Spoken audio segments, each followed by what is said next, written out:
Today, maybe more than ever, women are being told, directly and indirectly, that when the body grows quiet, something must be wrong. That silence means absence. That it signals emotional emptiness, failure, or something missing. But what if it's the exact opposite? What if that silence is actually the soul's first whisper? When a woman steps away, intentionally or not, from the constant chase for attention, affection, and desire, something unexpected starts to unfold. It's not emptiness that emerges, but presence. Not lack, but expansion. And in that quiet shift, a different kind of power begins to rise. Carl Jung believed that all repressed energy eventually finds another way to express itself. And when the body stops chasing immediate gratification, the soul finally has space to speak. Have you ever noticed how some women, after a season of abstinence, whether by choice or chance, start to report intense spiritual awakenings? They describe more vivid dreams, a sharper intuition, a deep sensitivity to the world around them. That's not random. That's not a glitch. That's a signal. Because when the body goes untouched for long enough, it begins to turn inward. And in that vast, quiet inner world, a woman often meets versions of herself she never even knew existed. Parts of her soul she's never explored, let alone shared. And this isn't just about abstaining from sex. It's about transmutation. It's about redirecting the energy we're so used to throwing outward, seeking validation, affection, excitement, and finally sending that energy inward, towards something more lasting, more real. In a society that thrives on constant sexual validation, a woman who steps away from that system becomes unsettling.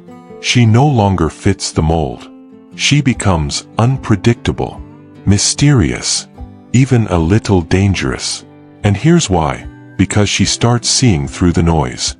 She sees through the emotional games, the patterns that keep repeating, the masks people wear in relationships. She begins to sense the truth beneath the surface. Jung would call this meeting the shadow. It's the moment a woman stops trying to be chosen and starts choosing. Not to be loved just so she can feel lovable, but to love herself so completely, so intensely, that everything shallow and performative simply falls away on its own. There is a kind of silence that isn't empty. It's sacred. And when the body pauses, slows down, or even completely withdraws, it might not mean something is wrong. It might mean the soul is about to catch fire. Because a woman who steps out of the game isn't broken. She's not withering away. She may be more alive than she's ever been. What might look like loneliness from the outside is often the deepest connection she's ever had with herself. And it's in that space, in that solitude, that the archetype of the wild woman begins to stir. The ancient part of her. The one who doesn't perform. The one who doesn't need an audience to validate her existence. The one who knows instinctively what the world has tried to make her forget. Can you feel it? That quiet tug inside, pulling you back to something primal and pure? This path isn't for everyone. It's not flashy. It's not easy. It's for the women who are exhausted, mentally, emotionally, spiritually, from trading their essence for connection that doesn't last. It's for the women who finally realize that what they're searching for was never in someone else's arms. It was always in a radical encounter with themselves. And if you're still watching, still here, still listening, maybe you're closer to that threshold than you think. Yes, the body goes quiet. But not because it's weak. Not because it's failing. It's preparing, gathering, resting, so it can return with even more power. Because once the soul speaks, there's no going back. Once a woman hears her own truth, really hears it, she can never again settle for love that speaks in whispers. She wants the full symphony. There comes a moment, quiet but undeniable, when the noise inside becomes unbearable. Not the outside world, but the inner buzz, the voices that say, be this, want that, need him, prove yourself. Voices that have never been yours but somehow took up residence in your head. And in that exhaustion, an exhaustion no one else can see, the journey inward begins. Carl Jung said, what you deny within yourself will return as fate. Maybe that's why when the body chooses silence, it's not giving up. It's responding to something greater, something ancient, something sacred.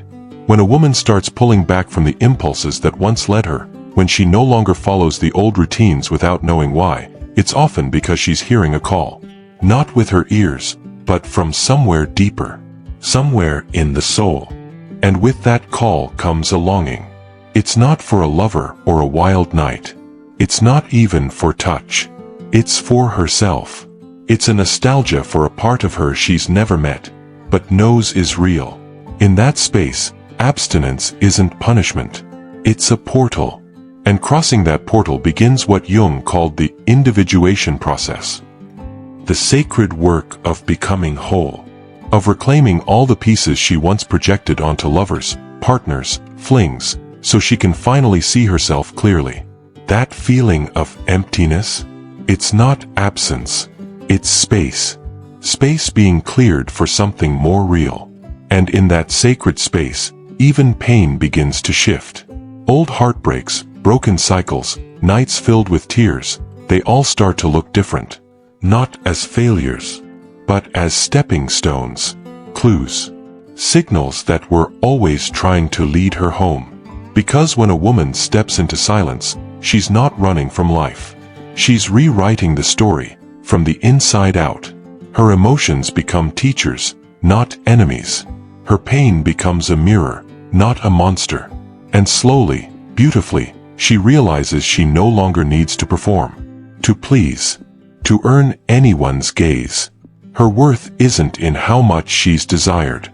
It's in how deeply she can sit with herself, in stillness. And that's when the transformation begins. Not a flashy transformation. Not one you can post on Instagram, but something ancient, timeless. It's the power of the woman who no longer needs to be picked. And that's when the world starts to get nervous, because they don't know what to do with a woman who has stopped begging for love. She's not chasing anymore. She's not conforming. She's whole. And when a woman becomes whole, she becomes unpredictable, uncontainable. And when she realizes her energy was never gone, it was simply gathering, something inside her shifts forever. She doesn't rush anymore, doesn't need to prove anything, doesn't shrink to fit into someone else's life. Because the silence in her body isn't a pause. It's a language, and only the brave can learn to speak it. Carl Jung would say she's reconciling with her feminine unconscious, reconnecting with the symbols buried beneath generations of repression. And that kind of transformation doesn't happen with words. It happens through presence. And that woman, the one emerging now, she's only at the beginning. But this journey, make no mistake, is not gentle. It doesn't come dressed in white robes with soft music playing in the background. It comes with friction, with ache, with a kind of invisible anguish that gnaws at the soul from the inside out. When a woman begins to withdraw, from desire, from the familiar touch, from the presence of another body next to hers, she doesn't just let go of intimacy. She lets go of the very things that once made her feel she belonged. The rituals of affection, the roles, the identities that helped her feel relevant, wanted, included. And what's left, at least at first, is a raw discomfort, a brutal stillness. It's as if the world has forgotten she exists, as if her absence from the game of attraction has rendered her invisible. Jung would say this is the first step into the shadow. The part of herself she had locked away for years, the part that performed, adapted, sought approval, now refuses to stay hidden. It rises up, hungry for truth. Not performance, not attention, but truth. And in that moment, doubt begins to creep in, sharp and familiar. She starts to question everything. Did I make a mistake pulling away? Am I going crazy? Am I wasting time? My youth, my chances at love. The world screams at her that time is running out. That a woman must do, must conquer, must stay desirable, must stay visible. And now she's none of those things. She's not a girlfriend, not a wife, not a muse. not anyone's other half. She's just herself. And sometimes, that hurts more than heartbreak. In this phase, abstinence stops feeling like a choice and starts to feel like punishment. But it's not. It's a rite of passage. A symbolic test. A soul journey disguised as silence. And very few can walk it to the end. Because this is the point where everything seems to push back. Old temptations resurface. Familiar habits come knocking. That ex slides into your messages. That old comfort zone calls your name. The world seems to say, come back. You're missing out. You're falling behind. And maybe the cruelest part? No one around her understands what's really happening. Friends tell her to get out more, to just have fun, to not take life so seriously. Family might worry she's isolating herself. But it's not isolation. Not really. It's immersion. She's not hiding. She's diving.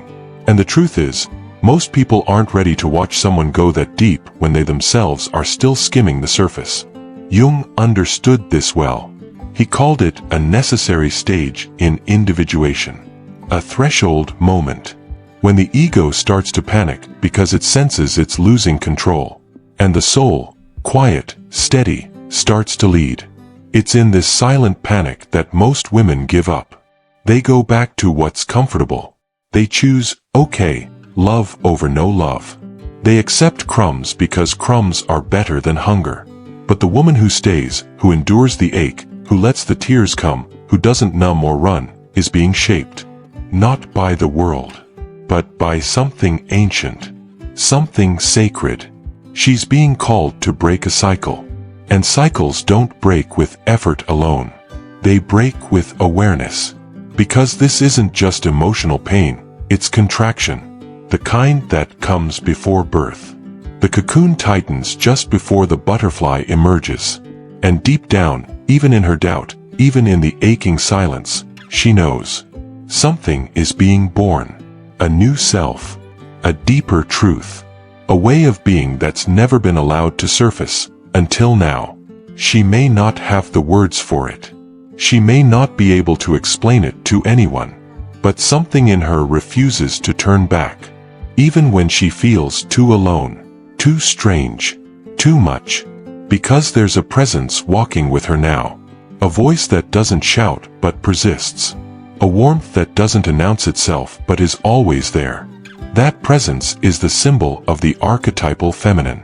The anima that Jung described, the bridge between consciousness and mystery. It's with this deeper feminine that she begins to converse.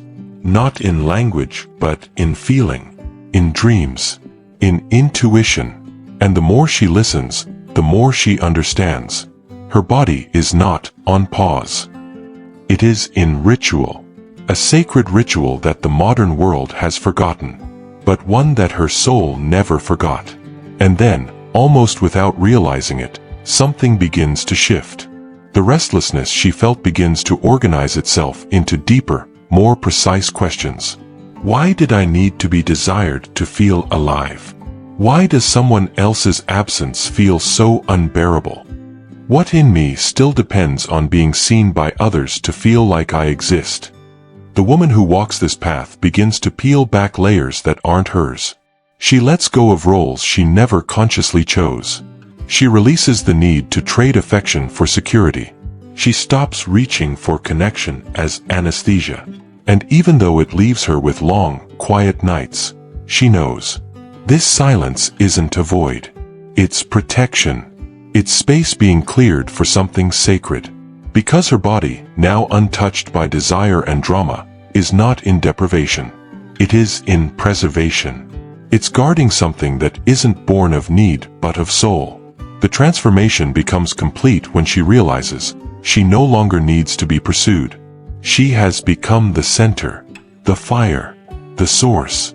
And when that fire lights up, it naturally repels those who can't match its heat. It makes people uncomfortable.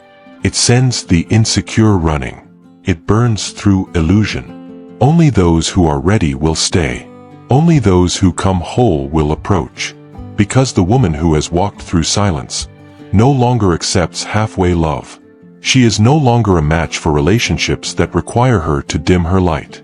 And when her body finally desires again, it won't be from hunger. It will be from abundance. Because when the soul awakens, it never chooses what once wounded it. And then, she rises, not to return to the world as it was, but to become the world. Every step she takes now is deliberate, measured. She no longer acts out of fear of being alone. Her decisions are no longer motivated by a void. She has made peace with herself. The body that once felt empty now pulses with something deeper, wiser. There's no rush to be filled. No craving to belong where she's outgrown. Carl Jung once said, "What we deny submits us, what we accept transforms us." And now she knows. She has accepted the silence. She has accepted the lack. She made emptiness her home. She turned absence into an altar, and something miraculous happened. She realized she was never waiting for someone to rescue her, because she rescued herself. And that changes everything. Once a woman has rescued herself, truly, deeply, something irreversible takes place. She cannot go back. She cannot unsee what she's seen. What once felt like desperation for love now feels like discernment. What once was an aching need to be held becomes a steady knowing, I am whole with or without. She can love again, yes, but that love will no longer come from emptiness.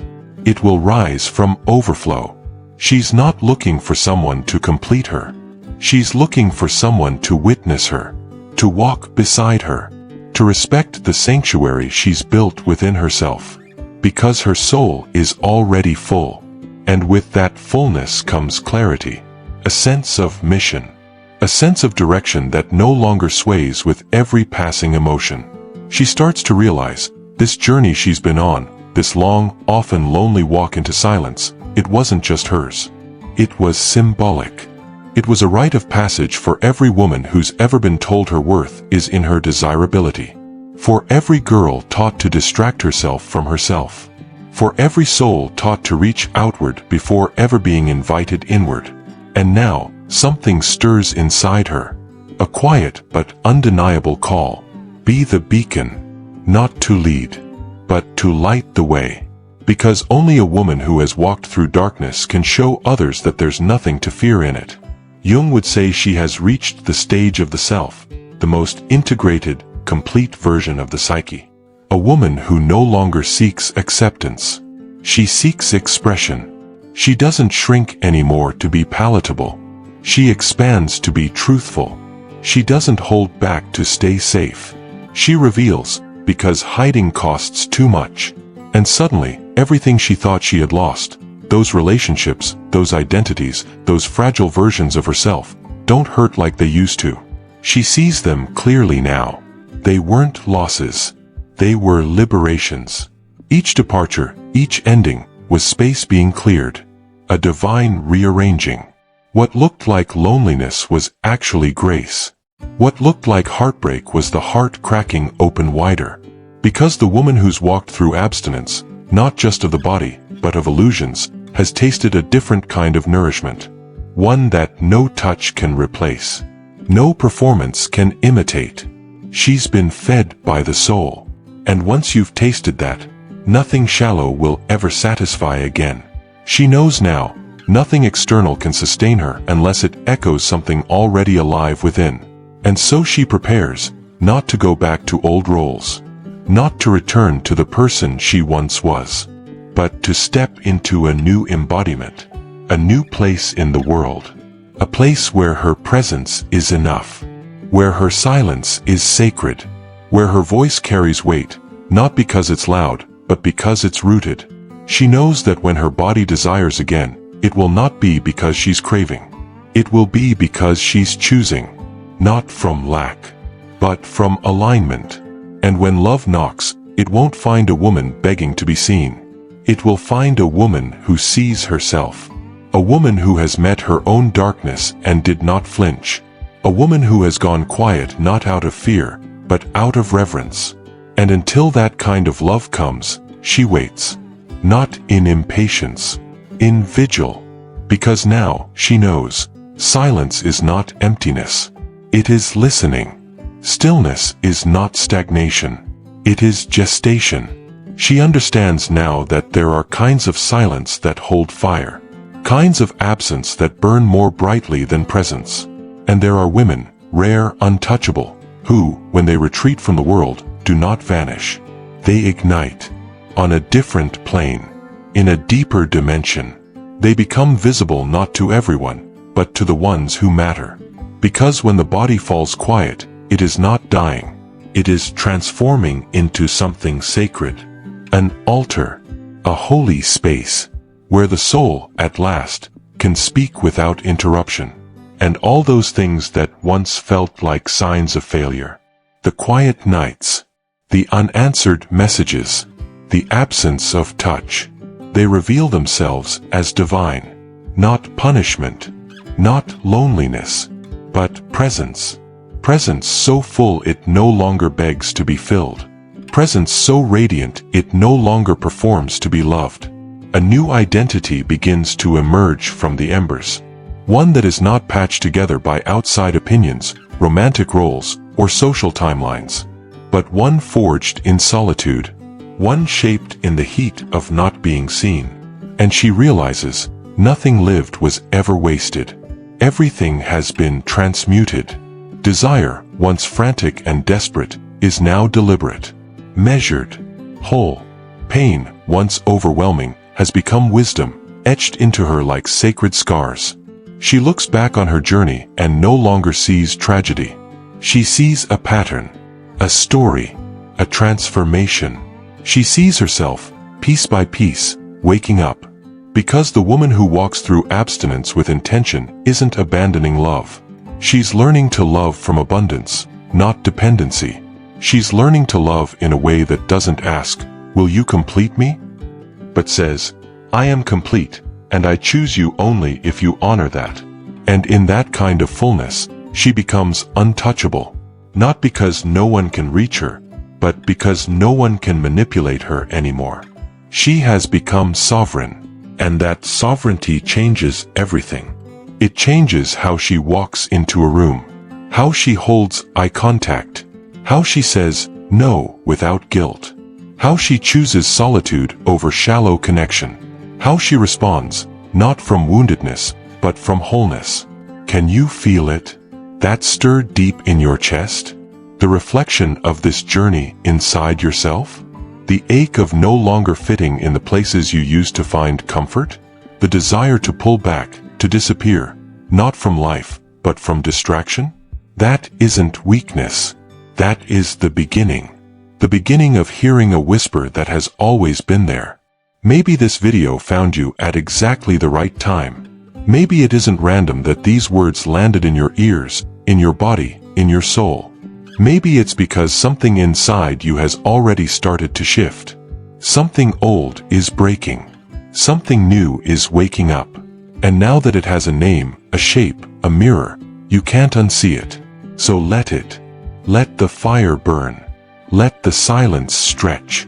Let the body go quiet so the soul can roar. Because every woman who walks this path lights the way for another. And maybe, just maybe, that's why you're here. There's a quiet revolution happening. Not outside. Not in the streets or on the screens. But inside women. All over the world. Women who are waking up, not with anger, not with fear, but with clarity. She no longer sees herself as a supporting character in a man's story. She is the main character in her own. And in that realization, something profound unfolds. She stops asking, "Am I too much? Why didn't he stay? What do I need to change to be loved?" And instead, she begins to ask, "Does this nourish me? Does this align with my truth? Is this connection expanding or depleting me?" The questions change, and with them, her standards rise. Not as a defense mechanism, not as a wall, but as a reflection of her own inner worth finally recognized. She no longer enters a relationship hoping it will fix her, save her, validate her, or give her a sense of identity. Because she's done that work. She's cried the tears. She's sat in the silence. She's met the void where her illusions used to live. And in that quiet, she met herself. Not the masked version. Not the performative one. But the raw, real, radiant self, scarred, sacred, and sovereign. That's when she stopped chasing. Not because she gave up on love, but because she finally understood. Love isn't something to chase. It's something to choose. And until someone stands before her, not as a rescuer, not as a test, not as a placeholder, but as a partner, she will continue walking alone. Not lonely, just deeply, divinely connected to herself. And ironically, that's when love finds her. Not the kind that knocks her over. Not the kind that causes her to lose sleep, self-respect, or sanity. But the kind that feels like coming home. Love that does not punish her for her intensity, her dreams, or her strength, but honors them. Love that does not rush in to fill a gap, but flows in to mirror her fullness. Because that's the secret no one tells you. When you stop looking for someone to save you, you attract people who aren't trying to be saviors, but equals. When you stop begging for crumbs, you make space for a feast. And when you stop shape-shifting just to be liked, the people who arrive will love the shape you were always meant to be. Carl Jung called this the process of individuation. Becoming whole. Reclaiming the parts of ourselves we once disowned to survive. And that's what she's done. She's remembered the parts that were shamed. The wild. The soft. The fierce. The still. She's woven them back into herself like sacred thread, refusing to abandon any more pieces of her soul just to be accepted. And in doing so, she's become magnetic. Not because she's trying to be, but because wholeness always is. People don't always understand it. They ask why she's single, why she's distant, why she seems to need no one. But the truth is, she needs deeply. She just no longer needs at the expense of herself. She desires deeply, but only from a place of fullness, not hunger. She gives deeply, but only to those who can hold what she offers. Because now she sees clearly. Not every man is ready for a woman like this. A woman who sees through performative charm. A woman who can sit in silence and not collapse. A woman who chooses solitude over shallowness. She's not looking for a man who's impressed by her beauty, her body, her light. She's looking for one who honors her depth. One who sees the temple in her stillness. One who isn't intimidated by her strength because he's made peace with his own. And until that man comes, not perfect, not polished, but present, she waits. Not in despair, but in devotion. To herself. To her path. To her becoming. Because she knows love is not a prize to win. It's a mirror. A fire. A sacred meeting of two sovereign souls. And she would rather wait alone in truth than be held in illusion. That is what makes her unstoppable. Not because she has no fears, but because she no longer lets fear decide. Not because she has all the answers, but because she's willing to live the questions. Not because she never longs, but because she no longer betrays herself in longing. She has become a sanctuary, and any man who enters her life must come not to take shelter, but to pray beside her, to kneel beside her light and say, I do not come to possess. I come to witness, to respect, to rise with you. And if he doesn't, she walks away, not in bitterness, not in judgment, but in peace. Because she knows now, a man who does not see her is not her punishment. He is her protection. A closed door is not rejection. It is redirection, back to the truth of who she is. And with every no that once shattered her, she has built an altar of discernment, an altar of patience, an altar of self. She no longer lives for the moment someone chooses her. She lives for the moment she chooses herself, again and again, because in that choice is her power. In that choice is her freedom. In that choice is her future. So if you see her alone, do not pity her. If you see her quiet, do not assume she is waiting. She is not waiting. She is creating, refining, becoming. And when love finally arrives, it will not complete her. It will meet her. Exactly where she already is. Exactly as she already is. And from that meeting, something holy will rise. Not dependency, but devotion. Not compromise, but collaboration. Not control, but communion. Because she no longer wants a love that consumes. She wants a love that expands. And she knows now, that kind of love can only begin in one place. Within. There's a moment in every woman's life that marks the turning point. Not the kind that looks dramatic on the outside. No big scene, no loud exit. Just a quiet, resolute shift. A moment where she no longer chooses what wounds her. Where she no longer believes love must hurt to be real. Where she stops romanticizing struggle, confusion, and emotional starvation. It happens in stillness. Maybe after another text that never comes. Maybe after another night of overthinking. Maybe in the mirror, eyes swollen from tears she's tired of explaining. Whatever triggers it, one thing is certain. She's done. Not angry. Not bitter. Just done. Done trying to convince people to stay. Done proving her worth. Done making herself small so someone else can feel big. And from that place, she starts rebuilding. Not her image. Not her strategy. But herself. The real one. The one that was buried under layers of people-pleasing, approval-seeking, perfectionism. She doesn't post about it. She doesn't announce it. She just starts choosing differently. She starts listening to her body, to her intuition, to the whisper she's silenced for far too long. She learns to say no, to dates that feel hollow, to conversations that drain, to men who mistake access for entitlement. And at first, it feels lonely, because she's walking away from patterns that felt like home, even if they hurt. Because she's saying goodbye to illusions she clung to for years. But then, something miraculous happens. She realizes she is no longer waiting to be chosen. Because she's already chosen herself. Every time she honors her truth. Every time she stays instead of chases. Every time she walks away from chaos and back toward clarity. That's a choice. And it rewires everything. She begins to feel safe in her own presence. She starts laughing again, not to impress, but because joy returns. She rediscovers passions. She rests without guilt. She creates without fear. She doesn't need constant attention to feel alive anymore. She doesn't need validation to feel enough. Because she's not performing for love. She is love.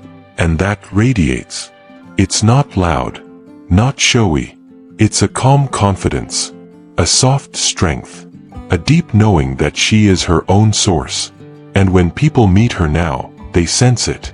Some are intimidated. Some are intrigued. Some feel inspired. But one thing is clear. She no longer bends. Not for validation. Not for comfort. Not for companionship that comes with a cost. Because she understands. If she has to abandon herself to be loved, it's not love, it's a transaction. And she's no longer for sale. She's for sacredness. For truth. For depth. She would rather wait a decade for a love that sees her soul than spend another day in a bond that only sees her body. She's no longer seeking a man who fixes her life. She is the life. The adventure. The sanctuary. The fire and the calm. And any man who enters must come with reverence. Not because she demands it, but because her energy no longer allows anything less. This is not arrogance. This is not ego. This is the result of healing. Of walking through the dark and coming out not harder, but softer. Not closed, but clearer. Not superior, but sovereign. She doesn't want a pedestal. She wants eye contact. She wants honesty that doesn't sting. presence that doesn't perform. A heart that can hold without gripping. She wants to be met, not managed. Loved, not used. Seen, not scanned for weaknesses. And if that love takes time, so be it. Because she's not filling time with distractions. She's filling it with purpose, with beauty, with her own becoming. The kind of woman she is now doesn't need a man, but she wants one. There's a difference. One comes from lack, the other from fullness. And from that fullness, she will love differently, without desperation, without distortion, without drama. She will love with boundaries and tenderness, with clarity and curiosity, with devotion, but never self-abandonment. Because the lesson has been learned. You don't lose yourself to keep love. You keep yourself, and the right love finds you there. Exactly where you stopped waiting. Exactly when you chose you. At first, people don't understand her change. They say she's become cold, detached, too independent. As if self-respect is a threat. As if boundaries are barriers to love. As if needing less somehow makes her less feminine. But she's not interested in defending herself anymore. She used to explain. She used to soften her truth to make others comfortable. She used to shrink her fire to avoid being too much. Now, she simply smiles. Because she knows those comments say more about them than her.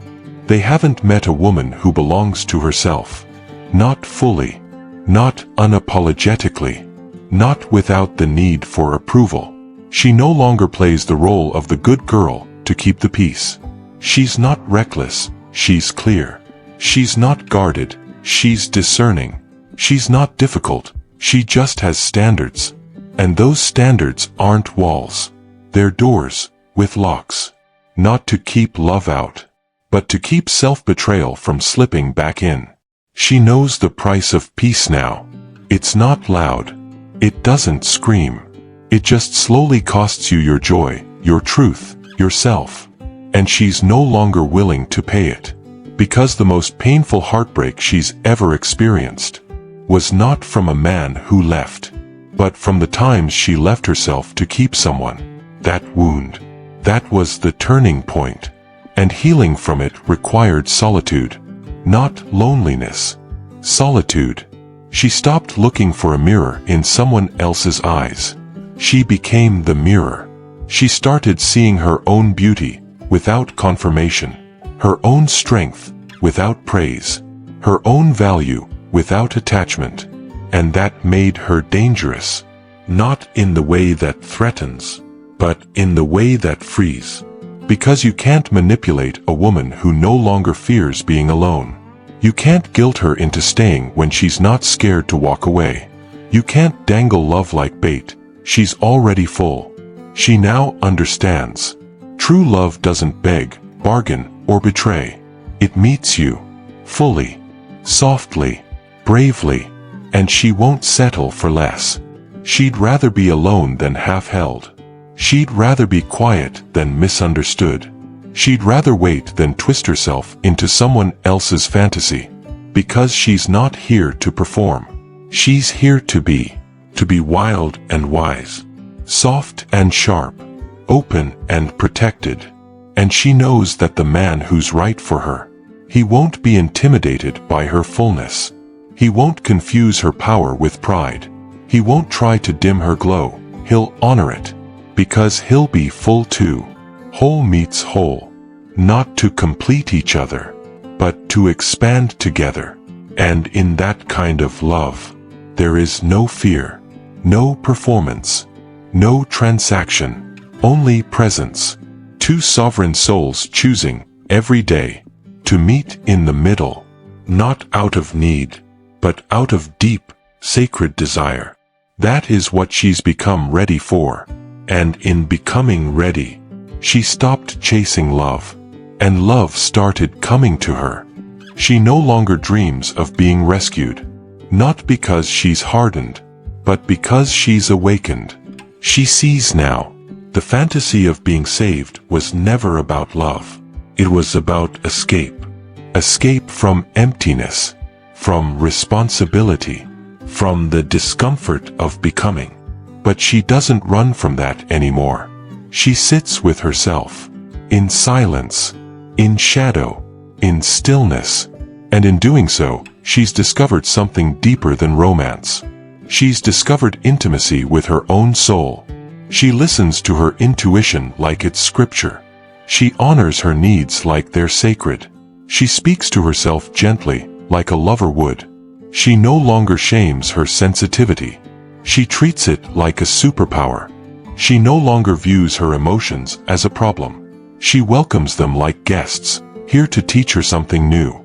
And the more she accepts herself, the less she accepts anything that disturbs her peace.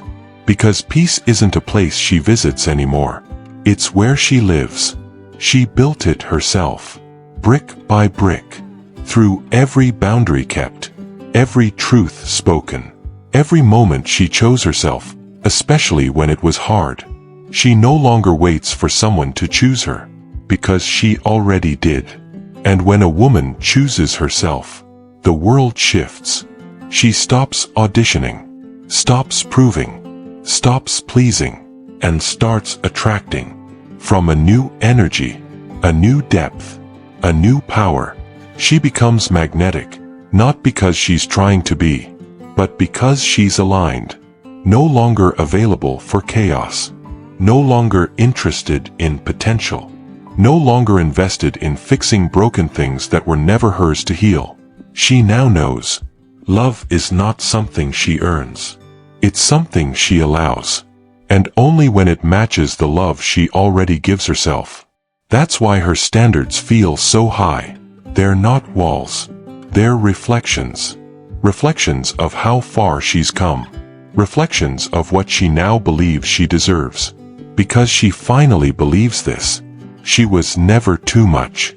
She was just asking the wrong people to hold her. She no longer blames the world for not seeing her. Because now, she sees herself, clearly, tenderly, wholly. She doesn't seek permission to be radiant anymore. She simply is.